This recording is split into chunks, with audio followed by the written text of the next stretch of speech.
بین اللہ من قرأ الفاتحہ.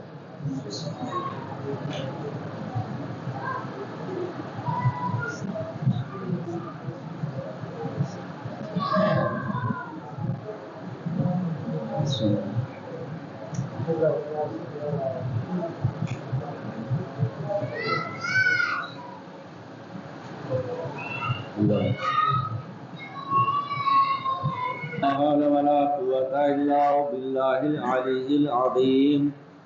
حسبنا الله ونعم الوكيل ونعم المولى ونعم النصير. أعوذ بالله من الشيطان الرجيم. بسم الله الرحمن الرحيم. رب اشرح لي صدري ويسر لي أمري واحلل عقدة من لساني يفقهوا قولي. الصلاة والسلام على أشرف الأنبياء والمرسلين وخاتم النبيين حبيب إله العالمين أبي القاسم محمد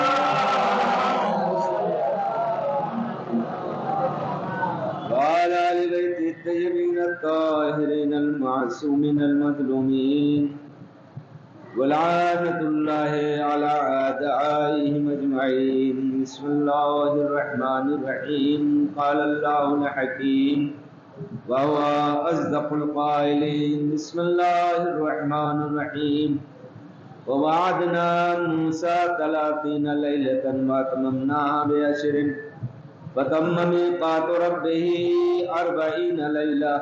وقال موسى لأخيه هارون اخلفني في قومي وأصلح ولا تتبع سبيل المفسدين. صلوات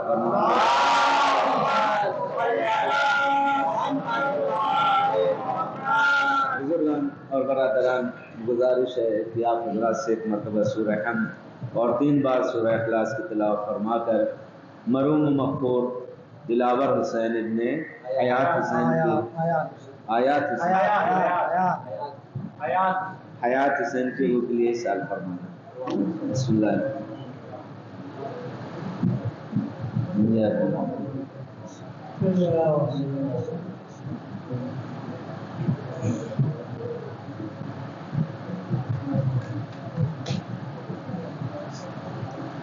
بسم اللہ.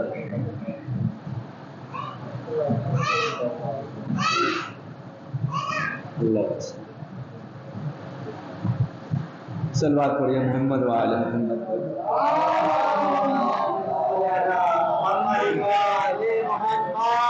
بزرگان اور برادران، زوال کا وقت 12:03 یا 12:02 پہ تقریباً ہوتا ہے، اور یعنی اول وقت یا فضیلت نماز وقت، تو لہٰذا اسی مناسبت سے اور گاؤں یا موضع کے اعتبار سے یہاں پر شاید نماز کا ٹائم 12:30 بجے ہوگا.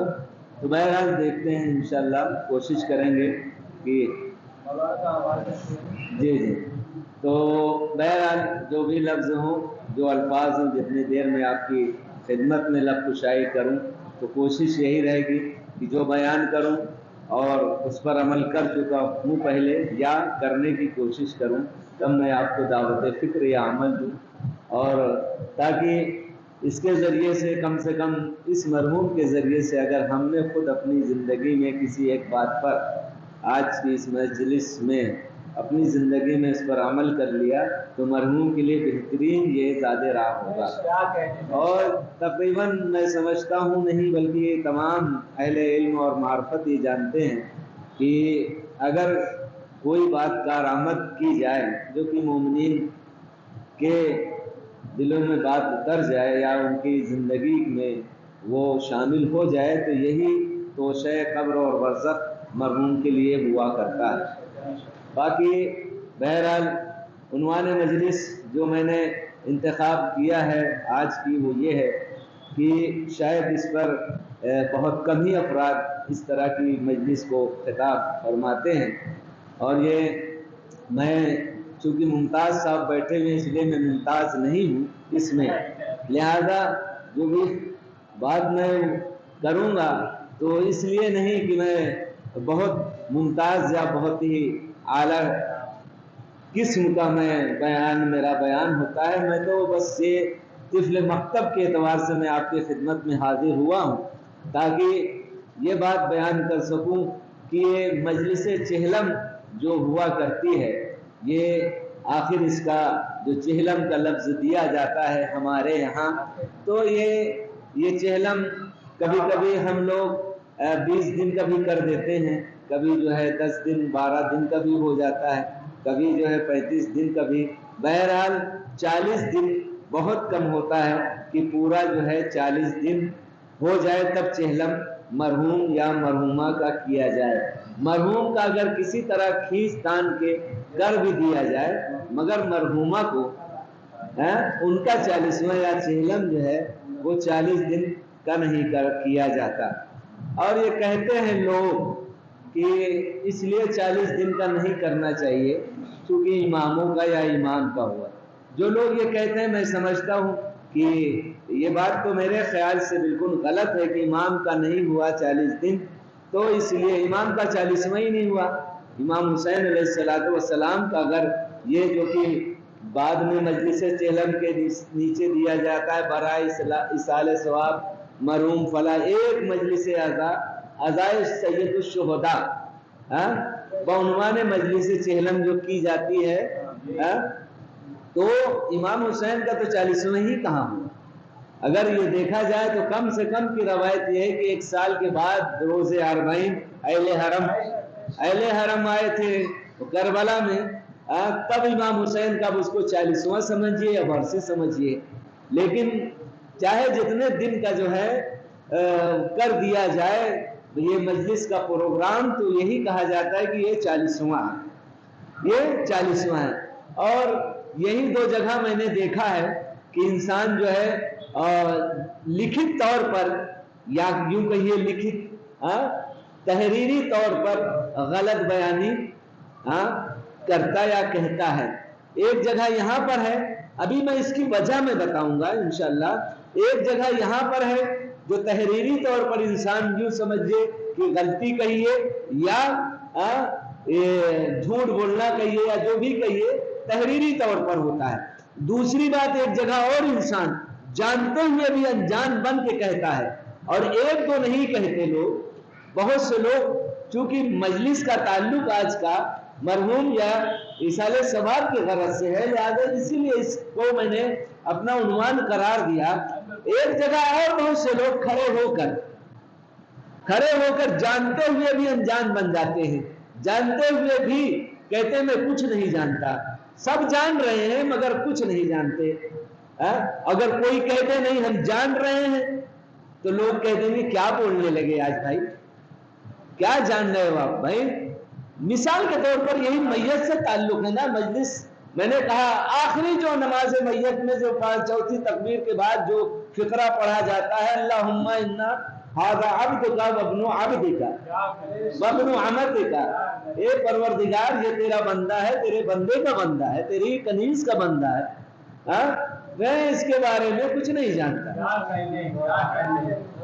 اللہم انا لا نعلم منہ الا خیرا، جانتے سب کچھ ہیں، جانتے سب کچھ ہیں، ہمارے ہی گاؤں کا، ہمارے ہی بستی کا، ہمارے محلے کا، ہمارے پڑوس کا، ہم سب جانتے ہیں کتنی زمین کس کی لے لیا، کس کا حق کھا گیا، کس کو جو ستایا، کس کو پریشان کیا، کس کو اذیت دی، کتنے نیک کام کیے، کتنے خیر کیے، کتنے کیا کیے، سب جانتے ہیں۔ لیکن جب باری آتی ہے کہنے کی، اتنا اور 1-2 نہیں میں کہہ رہا ہوں، جو جانتا ہے وہ بھی کہتا ہے کہ ہم کچھ نہیں جانتے، جو نہیں جانتا وہ تو کہہ رہا ہے کہ ہم نہیں جانتے۔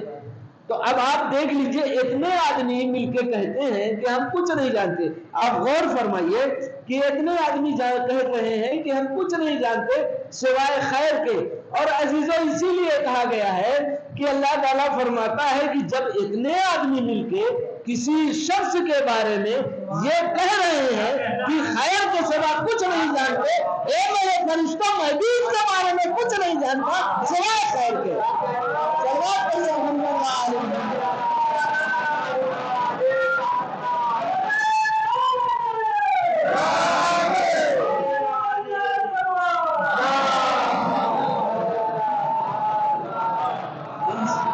سوائے خیر کے ہم کچھ بھی نہیں جانتے اس کے سوا میں۔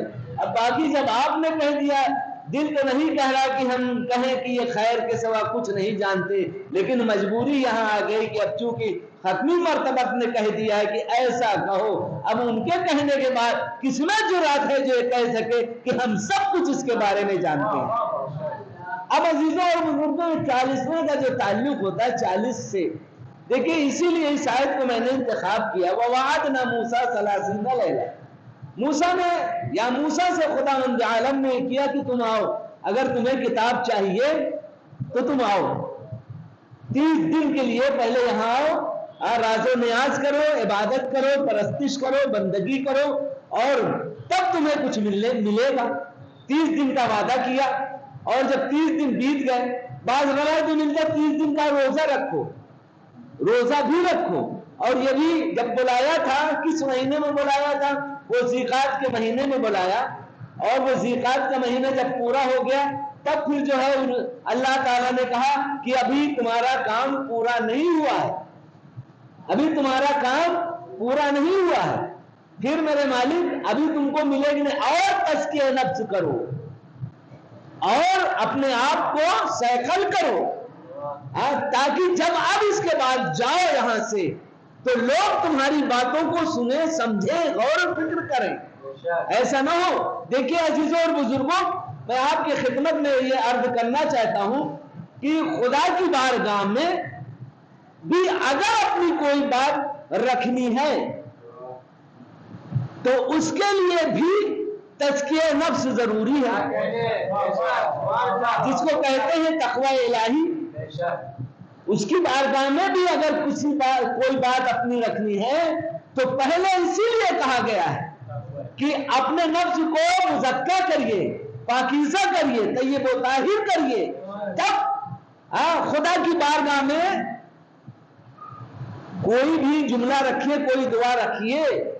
اور عزیزوں اور بزرگوں، اسی لیے مولا کائنات نے دعائے کمیل میں یہ فرمایا ہے، اسی لیے فرمایا ہے اے میرے پروردگار ہمارے ان تمام گناہوں کو بخش دے جو اس تک میری فریاد کو پہنچنے میں رکاوٹ کا سبب ہوتے ہیں، ہمارے ان گناہوں کو بخش دے۔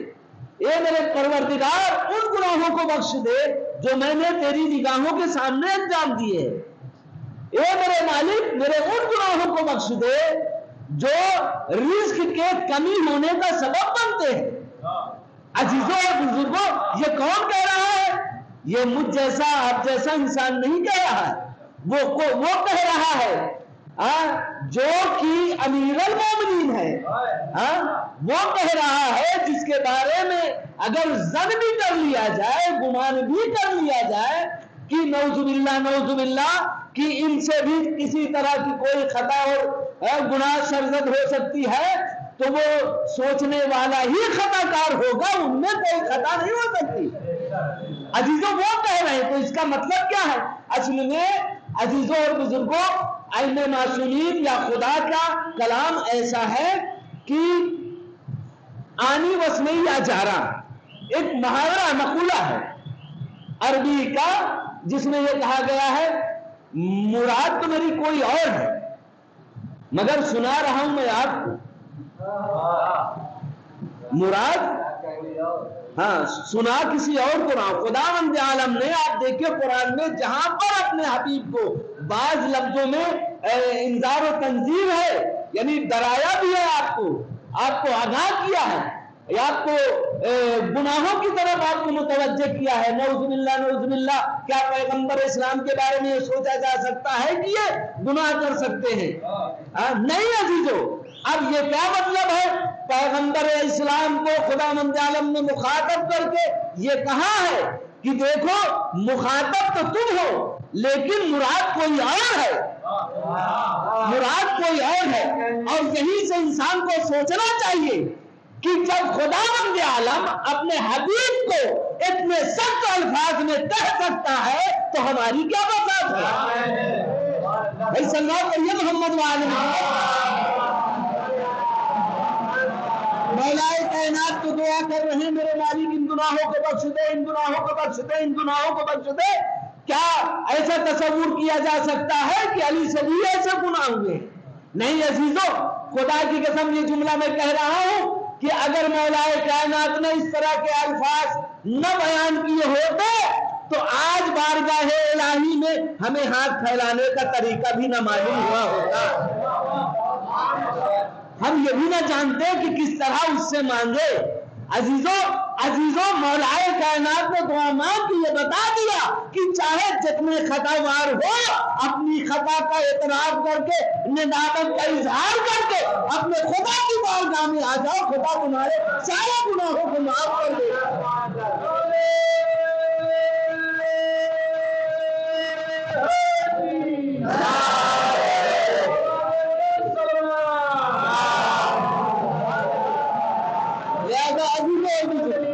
تزکیہ نفس، کسی بھی چیز خدا کی بارگاہ میں پہنچنا ہے، اس سے کچھ طلب کرنا ہے، کچھ چاہیے تو تزکیہ نفس ضروری ہے۔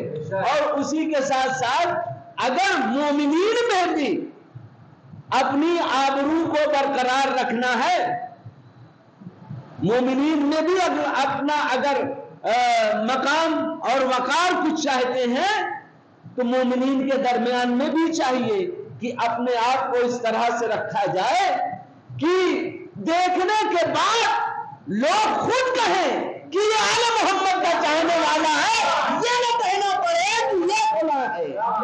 صلوات پڑھیے محمد و آل محمد۔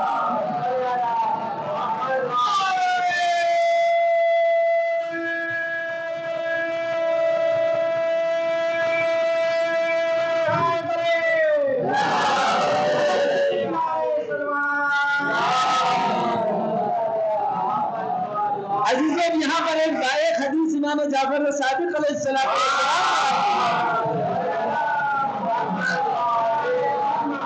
کہیں یہ نہ بتانا پڑے کہ ہم کون ہیں، کہیں یہ نہ کہنا پڑے کہ ہم کون ہیں، خود لوگ کہہ دیں، فائدہ ہی کیا اس عطر کا جس کے بارے میں عطار کہے، اس عطر کا کیا فائدہ، اس خوشبو کا کیا مطلب ہے بھائی؟ خود وہ بتائے کہ یہ جو ہے یہ فلاں ہے، یہ فلاں ہے۔ مشک توجہ کیجئے، مشک کیونکہ لوگ بے گویا نہ کہ عطار بے گویا بھائی، مشک وہ ہے کہ مشک خود بتا دے کہ ہم مشک ہے، نہ کہ عطار کہے کہ یہ مشک ہے۔ مشک اپنے وجود کا خود بتا دے۔ امام صادق علیہ السلام فرماتے ہیں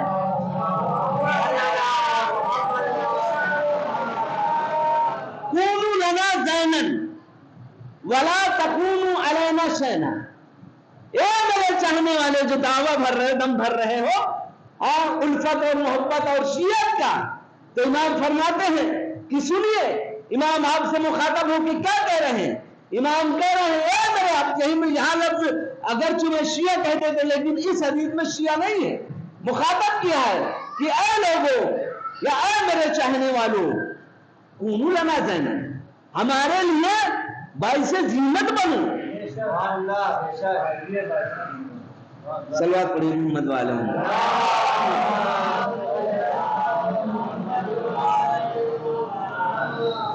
ایک اور صلوات پڑھیے محمد۔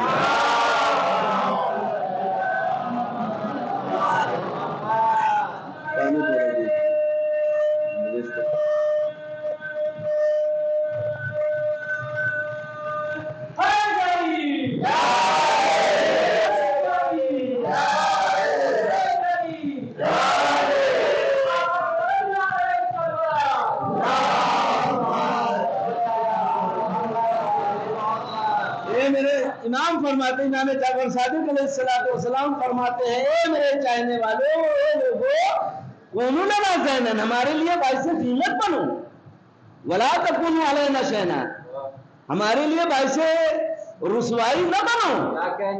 ابھی میں نے آپ کی خدمت میں کہا کہ ہمارا آپ کا اپنے مومنین کا ایسا اخلاق ہونا چاہیے، ایسا کردار ہونا چاہیے کہ بتانا نہ پڑے کہ یہ شیعہ ہے، بتانا نہ پڑے کہ یہ کون ہے، ہمارے اخلاق و کردار طور طریقے سے لوگ خود جان لے کہ یہ صادق آل محمد کا چاہنے والا ہے۔ صلوات پڑھیے محمد و آل محمد۔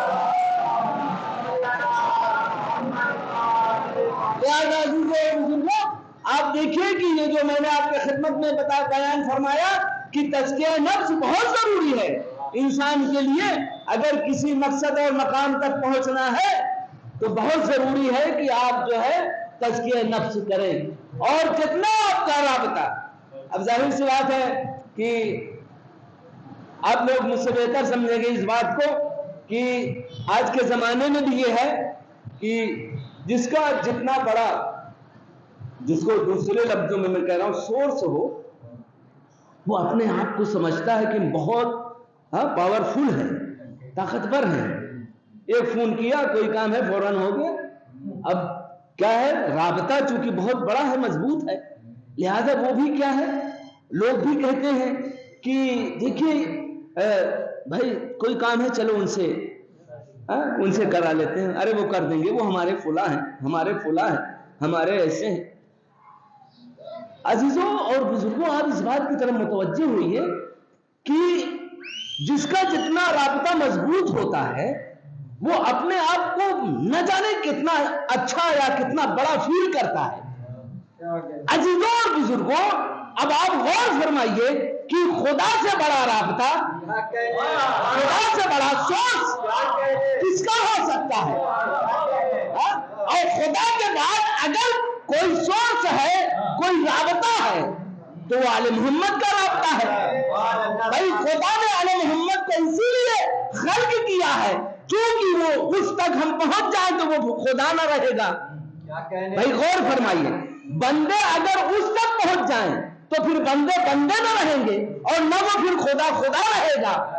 تو اس لیے خدا مند عالم نے اپنے تک پہنچنے کے لیے درمیان کا ایک اور وسیلہ اور راستہ بنایا اور خلق کیا، اور وہ یہ کہا کہ جو تم کو حاجت اور ضرورت ہے، جو کچھ چاہیے، ان کے در پہ آ جاؤ.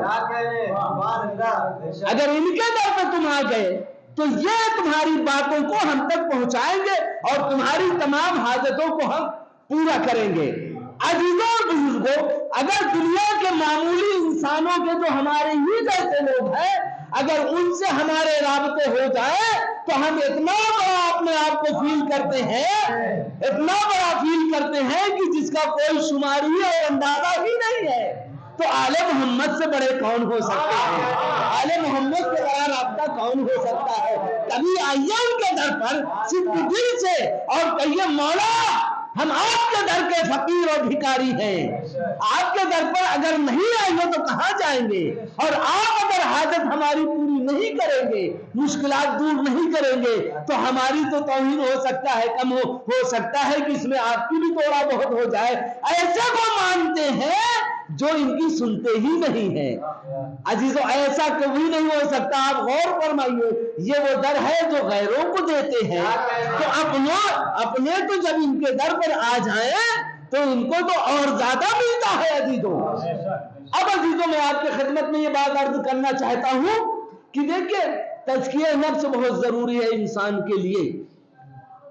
تزکیہ نفس اگر انسان میں آ گیا تو پھر سمجھ لیجئے وہ خدا تک پہنچنے میں بہت آسانی ہو جاتی ہے.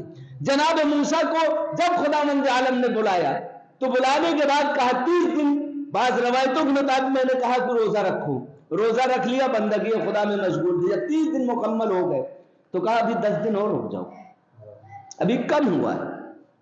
جب 40 دن ہو گئے تب خداوند عالم نے ان کو کہا کہ اب جاؤ تم لوگوں کی ہدایت کے لیے، اور تنہائی نہیں جاؤ، جیسے آئے تو ویسے ہی نہ جاؤ، بلکہ آئے ہو تو آپ کتاب بھی لے کر جاؤ، قانون بھی لے کر جاؤ، شریعت بھی لے کر جاؤ. اس لیے لے کر جاؤ کہ تمہیں لوگ کہیں کہ یہ کہاں سے، آج یہ لوگ سوال کرتے ہیں کہاں سے پڑھ رہے ہو؟ ہم نے تو کبھی سنا ہی نہیں. یہ آج کی فکر نہیں ہے جناب. یہ کون کہہ سکتا ہے کہ ہر چیز ہم نے سن رکھی ہے، ہر چیز ہم نے پڑھ رکھی رہی؟ بھائی یہ تو دعویٰ سوائے علی اور اولاد علی کے کسی نے کیا ہی نہیں.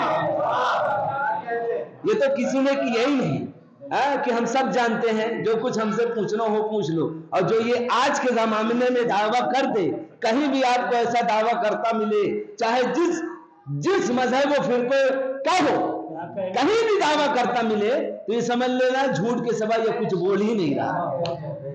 کیونکہ انسان کے بھی وہاں تک رسائی ہی نہیں ہے کہ جہاں تک جو ہے انسان یہ کہتے کہ ہم سب کچھ جانتے ہیں. اسی لیے قانون کی کتاب دے کر بھیجی. یہ اللہ کو معلوم تھا کہ یہ لوگ پوچھیں گے کہ جو بیان کر رہے ہو کہاں سے. وہ لوگ تو سب دیکھنے ہی کے قائل تھے نا. تمہارے خدا پر اسی وقت ایمان لائیں گے جب تک ہم یہ اپنی آنکھوں سے دیکھ نہ لیں.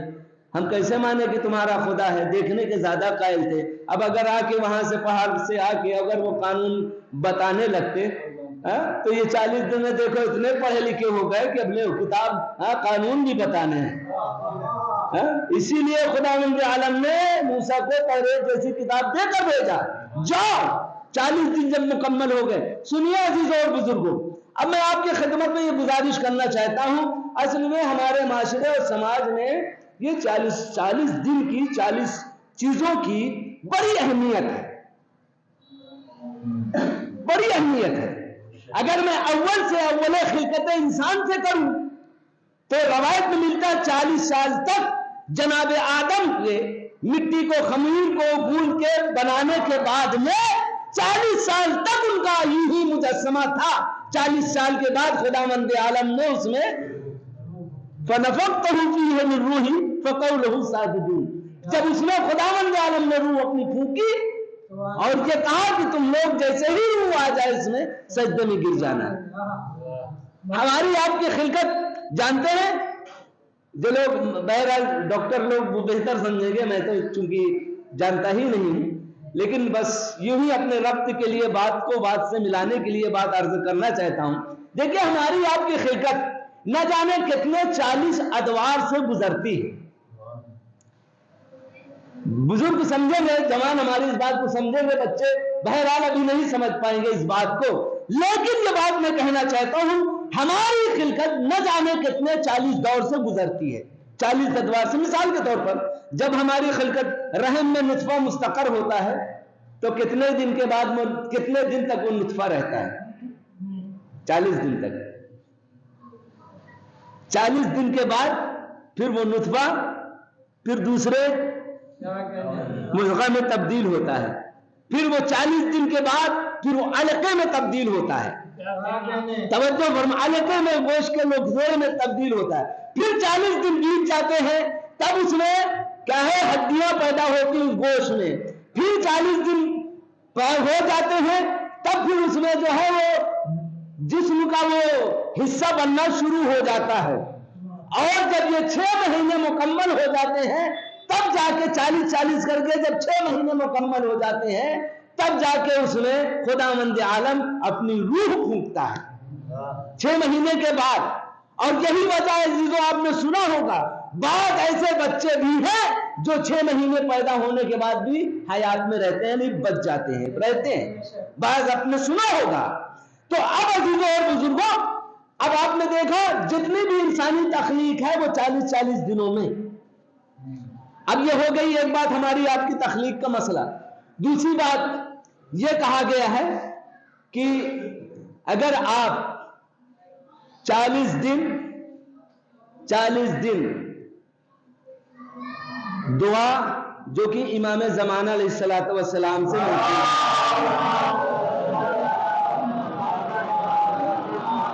جس دعا کو دعائے عہد کہتے ہیں، نماز صبح کے بعد پڑھی جاتی ہے، اس دعا کے سلسلے میں ملتا ہے کہ اگر اس دعا کو آپ 40 دن پڑھ لیں، 40 دن اس دعا کو آپ پڑھ لیں تو خداوند عالم آپ کو امام زمانہ علیہ السلام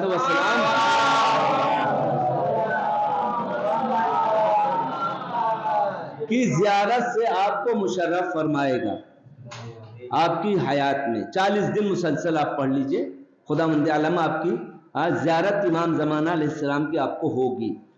اگر فرض کر لیجئے بہت سے مومنین ہم میں سے آپ میں سے ابھی کہہ سکتے ہیں ہم نے تو آج نہ جانے کتنے مرتبہ 40 گزر گیا آج تک نہ ہوئی ہے نا. ایسا ہو سکتا ہے. ہم نے آپ کی خدمت میں پہلے یہ بات کہی، پہلے ہم اپنے آپ کو آمادہ تو ایسا کر لیں، ایسا تو بنا تو لیں. ہم بنا لیں تو 40 کی کیا 40 لمحہ بھی نہیں لگے گا، 40 لمحہ بھی نہیں لگے گا. امام علیہ السلام آپ کو بلانے اور پکارے یا صاحب الزمان یبن الحسن العسکری کہنے کی ضرورت نہیں ہے، آپ کو کی خدمت میں خود امام حاضر ہو جائے۔ پہلے شرط تو یہ ہے کہ ہم اپنے آپ کو ایسا بنا تو لیں۔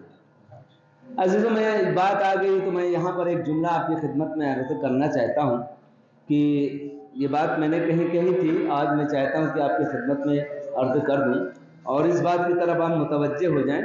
اور یہ کہنا چاہتا ہوں کہ دیکھیے، ہم لوگ یا صاحب الزمان عجل علی، سبھی کو معلوم ہے ظہوری، کیا مطلب ہے اس کا؟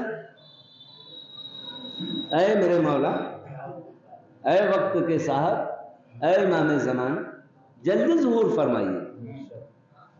یہی دعا ہے نا؟ اگر آ گئے امام زمانہ، اگر آ جائیں تو کہاں رکھیں گے، کہاں بٹھا لیں گے؟ ہم دعا کرتے ہیں مسجدوں میں، گھروں میں، مثال کے طور پر اگر آ گئے امام زمانہ، آ جائیں اس وقت، تو کہاں رکھیں گے جناب، کہاں بٹھا لیں گے؟ بھائی ایک مولوی معمولی سا اگر جس کو ہماری نگاہ میں ہو، اس کو بٹھانے کے لیے تو جگہ تلاشتے ہیں۔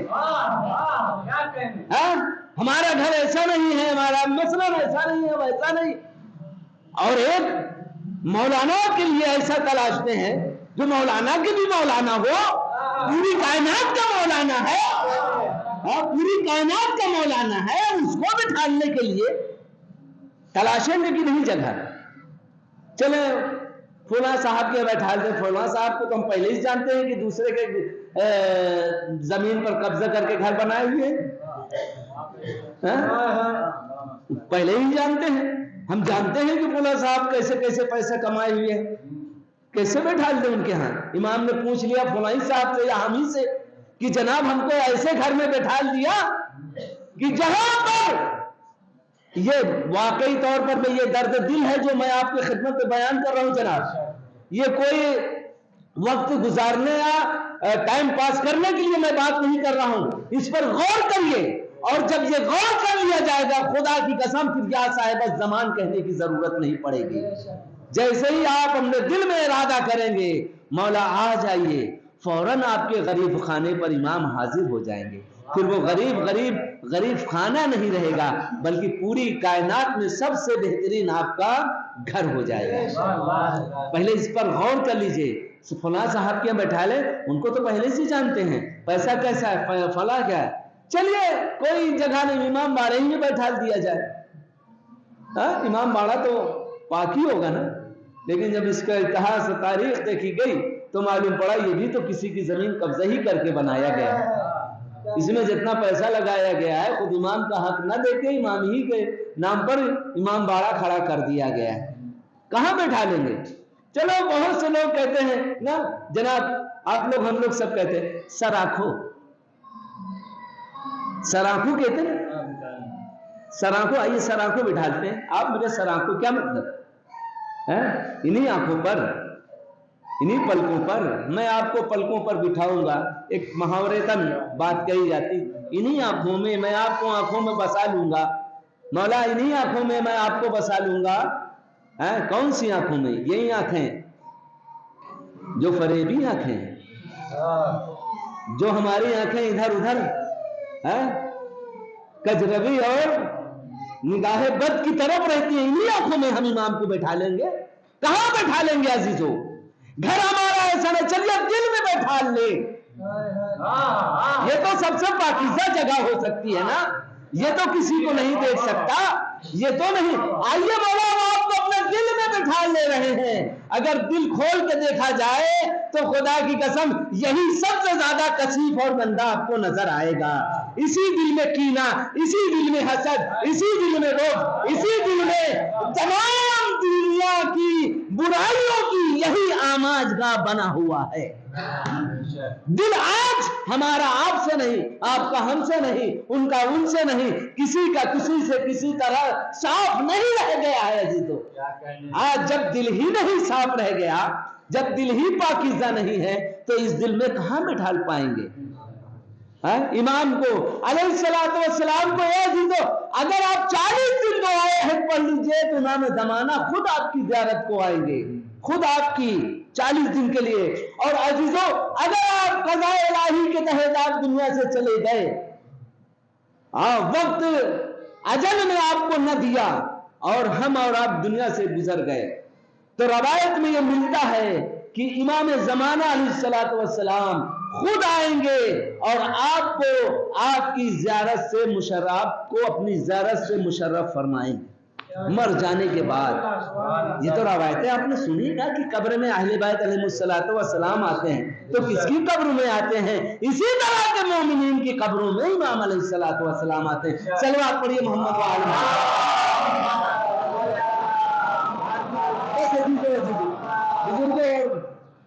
بس میں آپ کی خدمت میں یہ بات اور عرض کر کے بات تمام کرنا چاہتا ہوں، وہ یہ ہے، دیکھیے ایک اور آپ کی خدمت تلخ بات ہے لیکن حقیقت ہے، کہنا چاہوں گا اور کہوں گا، اور وہ یہ ہے کہ اگر انسان دیکھیں جہاں پر 40 دن کے فائدے ہیں وہاں 40 دن کے نقصان بھی ہیں۔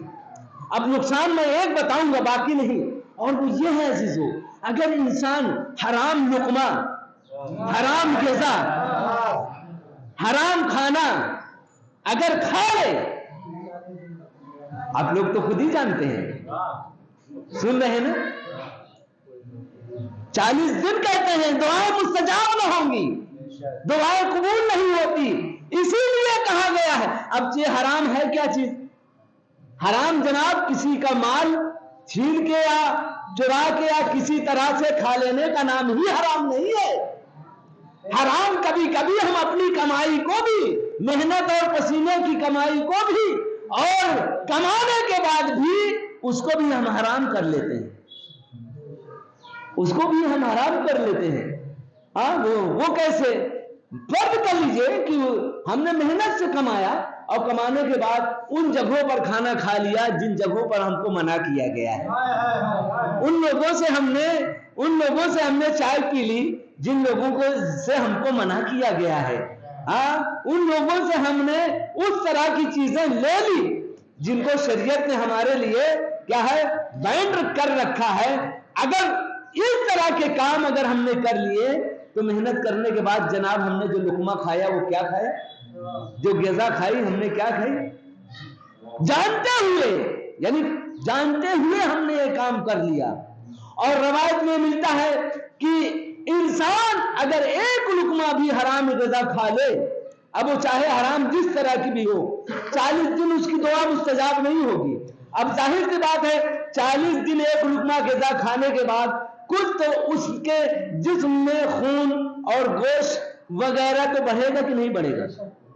ابھی میں نے بتایا 40 دن کا ایک فلسفہ ہے، تو 40 دن میں وہ غذا جب خون میں تحلیل ہو جائے گی وہ جسم میں تبدیل ہو جائے گی۔ خداوند عالم کہتا ہے، اس امام معصومین نے فرمایا ہے، جب تک اس غذائے حرام کا جو آپ کے جسم پر اثر ہوا ہے جب تک یہ زائل نہ ہو جائے اس وقت تک جنت کی بو بھی نہ ملے گی، جنت کی بو بھی نہ ملے گی۔ جنت میں جانا تو درکنار ہے جناب، جنت تک پہنچ بھی نہ پائیں گے۔ اب اس کے لیے ضروری ہے کہ ہم اپنا تزکیہ کریں پہلے، تاکہ ان گوشت اور ان خون کو تزکیہ نفس کے ذریعے سے ختم کر دیں جو ہمارے جسم میں حرام غذا سے تبدیل ہو گیا ہے۔ ایک صلوات اور پڑھ دیجئے محمد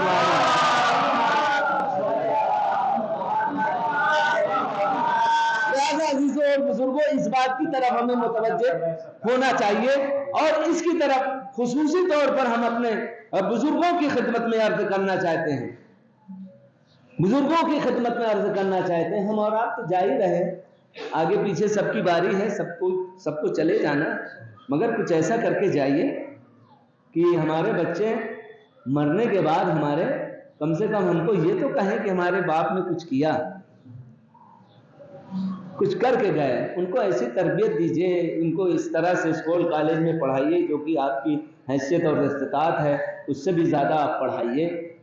آپ دیکھ لیجئے، میں بات اگرچہ یہ نہ کہتا اور کہنا چاہتا، لیکن اب چونکہ مناسبت رکھتی اس لیے کہہ دیتا ہوں، جو اس بستی کے رہنے والے ہیں آپ دیکھ لیجئے اپنی بستی کا جو آج پورے عالم کہا جائے تو کم نہیں بلکہ پورے ہندوستان میں جو نام ہے آپ کی بستی کا، یہ کس بنا پر ہے؟ آپ کے سادات ہونے سے، سید ہونے سے نام ہے کیا؟ آپ کو کس بنا پر؟ پیسہ ہونے سے کیا؟ کس بنا پر ہے جناب؟ وہ صرف اور صرف علم کی بنا پر، علم کی بنا پر۔ علم وہ چیز ہے کہ غیروں کو بھی اپنا گرویدہ بنا دیتا ہے، علم وہ چیز ہے جو مخالف کو بھی اپنا موافق بنا دیتا ہے، علم انسان کو انسان بنا دیتا ہے، انسان کی علم کے ذریعے سے بڑی عزت ہوتی ہے۔ دیکھیے علم اور دولت میں یہی فرق ہے، معصومین علیہ الصلوۃ والسلام نے فرمایا علم اور دولت میں فرق یہی ہے، علم جتنا بھی، علم دولت جتنی بھی ہو بانٹنے سے وہ ختم ہوتی ہے، جتنی بھی دولت ہو جائے، آپ کتنے بڑے بڑے زمیندار رہے ہوں، آج دیکھ لیجئے کیا رہ گئے، بانٹنے سے دولت ختم ہوتی ہے، لیکن علم بانٹنے سے، علم بانٹنے سے بڑھتا ہے، گھٹتا نہیں۔ علم دولت کی حفاظت آپ کو کرنی پڑتی ہے، توجہ فرمائیں، دولت کی حفاظت آپ کو کرنا ہے، نہیں کریں گے تو چلی جائے گی۔ اور علم ایک ایسی شے کا نام ہے کہ آپ جنگل میں بھی اگر سو جائے، یہودی کے باغ میں بھی کاشت کرے تو عالم ہی کہلائیں گے۔ صلوات پڑھیے محمد وآل محمد۔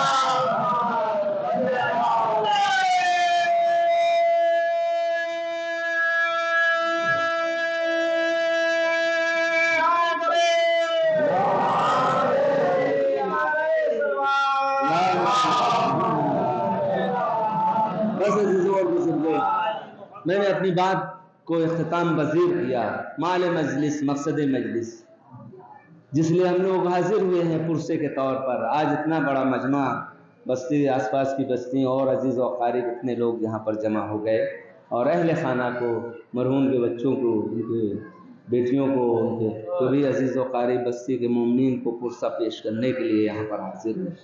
آج تقریباً 40 دن کے بعد مرحوم کا 40واں، تقریباً میں نے کہا 40واں ہو رہا ہے۔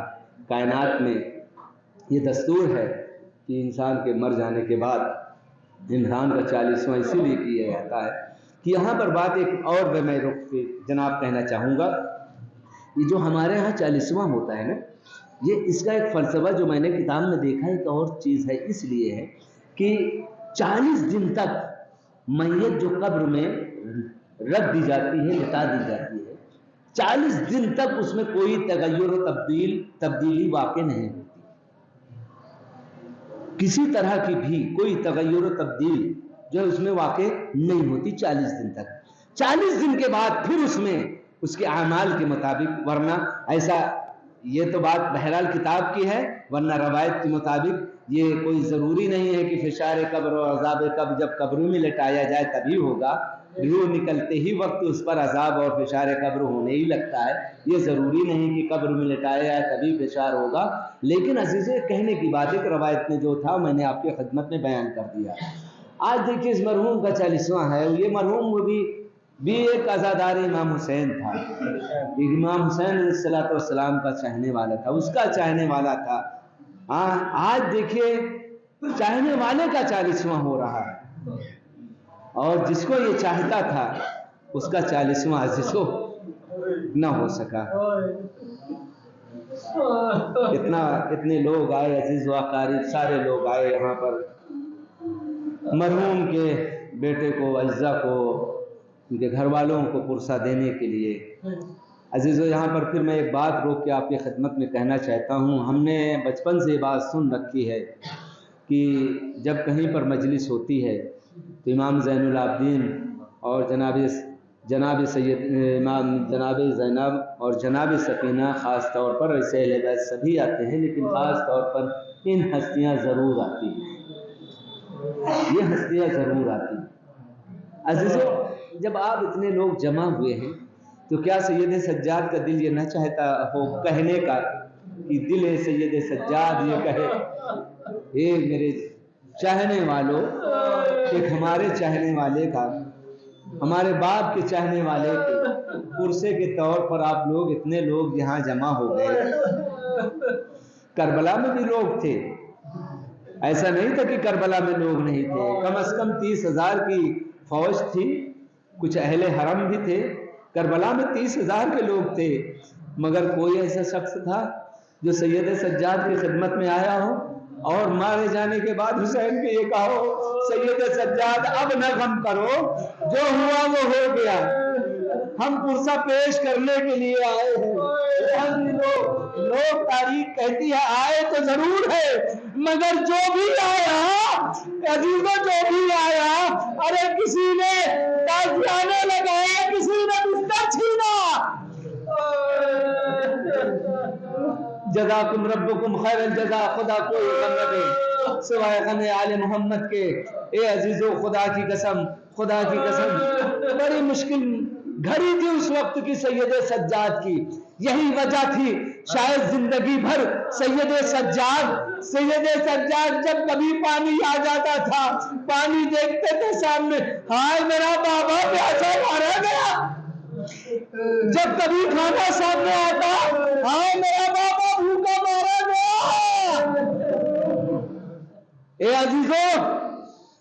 عزیزوں بزرگوں، میں بات کو اپنی تمام کر رہا ہوں، اس بیٹے کے لیے کتنا دشوار کن مرحلہ ہوتا ہوگا جو جس کے باپ کا انتقال ہو گیا ہو، اور انتقال ہو جانے کے بعد اگر بیٹا پردیس میں ہو اور نہ آ پائے تو اس کے لیے کتنا دشوار کن مرحلہ ہوگا۔ اے عزیزوں، ان بیٹوں کو میں کہنا چاہوں گا اگر باپ کے جنازے میں نہ شامل ہو پائے، اتنا بات، اتنی تکلیف، میں اپنے باپ کو ایک مستقاب بھی نہ دے سکا۔ ارے دل سید سجاد سے پوچھئے، کربلا میں ہونے کے بعد بھی اتنا مجبور میں، ارے باپ کا لاشا میں گولے کمل پڑا رہا، ارے سید سجاد نے عزیزوں، شاید یہی بات تھی درد دلا سید سجاد کا غیر محرم کو، ارے جب کارواں اسیر ہو کے اہل حرم میں جانے لگا، جناب زینب کی نظر، ارے چہرہ سید سجاد پر پڑی، کیا دیکھتی چہرہ متغیر ہے، ایک مرتبہ پوچھتی ہے بیٹا ارے کیسی حالت میں تمہاری دیکھ رہی ہوں، ایسا تو نہیں ہے کیا تم بھی ہمارا ساتھ چھوڑ دو گے؟ ایک مرتبہ ایک سرد ہاتھ سید سجاد کھینچتے ہیں اور کھینچنے کے بعد فرماتے ہیں اے پھوپھی اماں، ارے آپ تو دیکھ رہی ظالموں نے اپنے کچھ کہا تھا جس کو دفن کر دیا، ہائے میرا بابا بے گولا کفن پڑا ہوا ہے، میں اتنا مجبور ہوں، میں اپنے باپ کو نہ غسل دے سکتا ہوں نہ کفن۔ سیعلم الذین ظلموا منقلب الہی ودہرا وبیہا وبالہا وملیہا وسر المستودع فیہا۔